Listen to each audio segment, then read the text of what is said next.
Good afternoon सबाइके आमार चैनेले आपनादेर आरेकबार स्वागत। आज आमी आपनादेर निरामिष एकटी रेसिपि दूध पटल खूब सहजेई तैरी करे देखाबो। एर जोन्नो आमी पटल खोसा छाड़िए अल्प अल्प काट लागिए नेब, ताते लबण माखिए 15 मिनट मतो रेस्ट करते देब। एबार आमी काजू, चारमगज, काँचा लंका, 3टे एलाच और सामान्य एकटू आदा दिए एकटा मिहि मशलार पेस्ट तैरी करे नेब। एबार आमी पटलगुलोके भेजे नेब। এটা আমি লো ফ্লেমে 10 থেকে 15 মিনিট মতো পটলটা নরম হওয়া পর্যন্ত ভেজে নিয়েছি।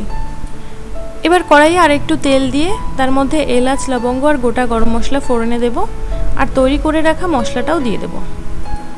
এবার ওর মধ্যে আরেকটু জল দিয়ে খুব ভালো করে মশলাটাকে কষিয়ে নেব। এবার এর মধ্যে 1 চামচ জিরের গুঁড়ো, 1 চামচ ধনের গুঁড়ো আর পরিমাণ মতো লবণ দিয়ে মশলাটাকে ধীরে ধীরে কষিয়ে নেব। এবার এর মধ্যে দিয়ে দিলাম হাফ বাটি মতো দুধ আর 1 বাটি মতো জল। झोलटा एकटू फुटे आसले आगे थेके भेजे रखा समस्त पटलगुलो आमी दिए देब। एबार आमी ढेके एटाके 10 मिनट मतो फुटिए नेब। 10 मिनट मतो रान्ना हये गेले एर मध्य आमी दिए देब एकटा आमुलेर गुঁড়ো दूध।